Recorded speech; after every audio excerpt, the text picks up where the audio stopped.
Subscribe करें हमारे YouTube channel साधना gold को और पाएं वीडियो सबसे पहले। और हाँ, बेल आइकन दबाना ना भूलें। ध्यान रखना, प्रेम में और वासना में बहुत अंतर है। कितना अंतर है? दिन और रात में जितना अंतर है इतना अंतर है। देखने में दोनों एक जैसे लगते हैं, वासना और प्रेम देखने में बिल्कुल एक जैसे लगते हैं, लेकिन बहुत अंतर है। यद्यपि इस कलयुग में प्रेम बदनाम हो चुका है, लोगों ने कर दिया मिस यूज करके। यदि किसी के व्हाट्सएप मैसेज पर लिखा हुआ है आई लव यू किसी के लिए, तो सीधा सीधा अर्थ लगाएगा किसी लड़की से इसका चक्कर है। यही लोग अर्थ लगाएंगे। क्यों भाई? वो मां को नहीं लिख सकता ये शब्द कि मैं आपसे प्यार करता हूं? वो पिता को नहीं क्या ये शब्द लिख सकता? अपनी बहन को नहीं लिख सकता इस शब्द कि मैं आपसे प्यार करता हूं? इसमें बुरा क्या है? लेकिन आई लव यू इस शब्द को हमने केवल एक ही जगह यूज की। कहां यूज किया? जहां पर हमारा शारीरिक वासनाओं को लेकर जहां आकर्षण है, वहीं पर हम लिखते हैं आई लव यू, उसी को कहते हैं आई लव यू। तो कितना हमने बदनाम किया इस शब्द को। कहां यूज किया हमने? वासना में प्रेम शब्द को यूज किया, जबकि वासना अलग चीज है, प्रेम अलग चीज है। वासना केवल लड़की से होगी जिसमें हमारा संबंध है शारीरिक, या भविष्य में हम पति पत्नी बनेंगे, तो वासनाओं को लेकर के जो आकर्षण है उसको प्रेम नहीं कहते। यदि वासनाओं को लेकर के जो दैहिक आकर्षण है, यदि हम उसको प्रेम कहेंगे, तो बच्चे का भी तो मां के देह को लेकर के आसक्ति होती है मां के प्रति। मां थोड़ा भी इधर उधर चली जाए तो बच्चा रोने लग जाता है, तो बच्चा भी तो मां से प्यार करता है।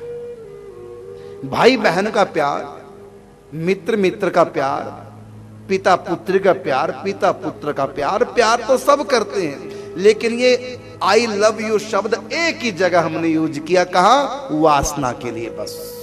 इसलिए ये बदनाम हो गया। जैसे पान जो चबाते हैं, खाते हैं पान, ये बहुत पवित्र माना गया है।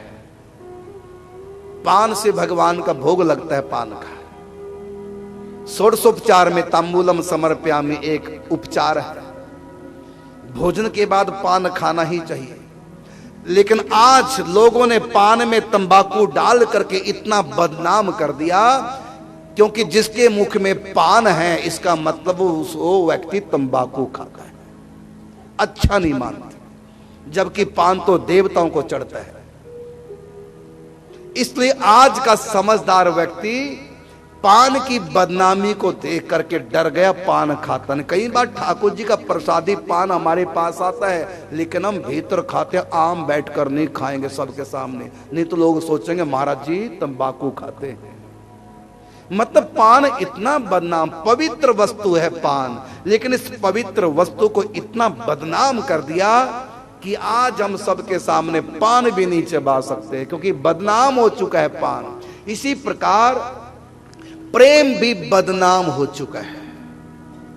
इतना बदनाम, यदि किसने व्हाट्सएप मैसेज पे अपनी मां के लिए भी लिख दिया आई लव यू, इतना लिख दिया, उसके दोस्त ने पढ़ लिया या उसकी सहेली ने पढ़ लिया, तो यही कहेगी कौन है चुड़ैल जिसको तुमने आई लव यू लिखा, यही कहेगी, झगड़ा कर लेगी। क्योंकि लड़की को भी पता है कि यह शब्द इतना गंदा है कि गंदी जगह, वासना की जगह ही प्रयोग किया जा रहा है। लेकिन वो भूल गई कि वासना अलग वस्तु है, प्रेम अलग वस्तु। प्रेम तो मां बेटे का भी है, बाप बेटे का भी है, भाई भाई का भी है, भाई बहन का भी है। ये प्रेम कोई बुरी चीज है। ये लव शब्द इतना बदनाम हो गया। हमने एक बार भजन गाया, जो कि कल भी गाया था, कि सुन सुन कथा मुझे लव हो गया, पता भी ना चला जाने कब हो गया। टीवी में किसने ये कार्यक्रम सुना? हमारा बस इतना ही सुना है, लव शब्द, भजन का अंतिम शब्द सुन लिया, और तुरंत गोवर्धन नीचे टीवी में नंबर देकर फोन किया, ये महाराज क्या गा रहे हैं, लव लव क्या कर रहे हैं मंच पे। सोचिए ये लव शब्द कितना बदनाम हो गया। कि संत के मुख से भी लव शब्द निकलता है तो लोग गलत अर्थ लगाते हैं। ये कितना बदनाम कर दिया हमने, इतना पवित्र शब्द। और इस प्रेम की देवी राधा रानी जिनकी हम आराधना करते हैं, ये भागवत प्रेम का ग्रंथ है। मोहब्बत वो खजाना है जो कभी कम नहीं होता। ठाकुर जी ने राधा रानी से प्रेम किया है, लेकिन विवाह नहीं किया। क्यों नहीं किया विवाह? कारण था, विवाह तो तब करे ना जब वासना का संबंध हो, वासना वाला आकर्षण हो, तब विवाह होगा। काम वासना वाला दैहिक आकर्षण होगा तब विवाह होगा। लेकिन राधा कृष्ण के प्रेम में तो वासना है ही नहीं, वहां तो शुद्ध प्रेम है। शादी कैसे हो सकती? और शुद्ध प्रेम है, इसलिए हजारों गोपियों के साथ में नाच रहे हैं। किसी को किसी से ईर्ष्या नहीं हुई, क्योंकि वो भी शुद्ध प्रेम करने वाली गोपियां थी। चलो सखी वा देश में जहां बसे ब्रजराज, गोरस बेचत हरी मिले एक पंथ दो काज। एक गोपी जब जाती है कृष्ण से मिलने के लिए तो बहाना क्या लगाते हैं? दही बेचने जा रही है। और एक सखी दूसरी सखी को बुलाते, चलो सखी वा देश में जहां बसे ब्रजराज, और गोरस बेचत हरी मिले एक पंथ दो काज। जब कोई लड़की किसी लड़के से प्यार करती है तो और लड़कियों को संग में नहीं ले जाती, वो अकेली चुपचाप जाती है। लेकिन यहाँ तो सब मिलकर जाती हैं। और कृष्ण को प्राप्त करने के लिए कात्यायनी देवी का जब व्रत करती हैं तो सारी गोपियां एक साथ सस्वर संवेद स्वरों से प्रार्थना करते हैं। कात्यायनी महामाये महायोगिन्यधीश्वरी नंद गोप सुतम देवीं पति में कुरुते नमः।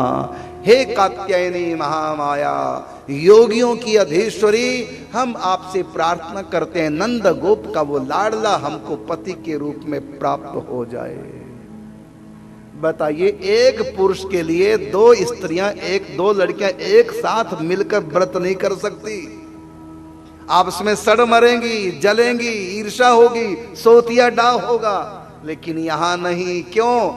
यहां वासना किसी में है ही नहीं, स्वार्थ किसी में है ही नहीं, यहां शुद्ध प्रेम है। ये भागवत प्रेम का ग्रंथ है, ये प्रेम की लीला है। यहां संबंध खून का रिश्ता श्री कृष्ण से किसी का भी नहीं। पति पत्नी में खून का रिश्ता, लेकिन राधा कृष्ण का खून का रिश्ता नहीं। ये पति पत्नी नहीं। बच के ग्वाल बालों से श्री कृष्ण का क्या रिश्ता? तो कोई रिश्ता नहीं।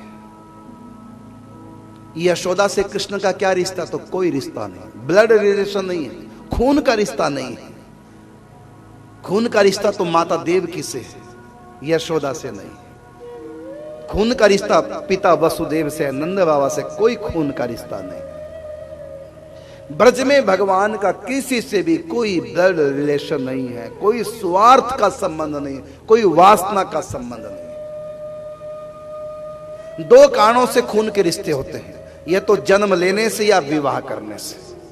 जिसके गर्भ से जन्म लेंगे उससे खून का रिश्ता, और जिससे हमारा विवाह होगा, चाहे वो दूसरा खून है, जिससे हमारा विवाह हो जाएगा वहां भी खून का रिश्ता। तो दो तरह से खून के रिश्ते होते हैं। तो भगवान श्री कृष्ण ने ब्रज में दोनों प्रकार के रिश्ते नहीं किए। ना तो ब्लड रिलेशन किया है जन्म लेकर, नंद यशोदा के यहां जन्म नहीं लेते, लेकिन मां बाप बना के प्यार करते। राधा रानी से गोपियों से विवाह नहीं करते, लेकिन फिर भी प्यार करते। ब्रज लीलाओं के माध्यम से मेरे ठाकुर जी ने बताया कि वासना अलग वस्तु है और प्रेम अलग चीज।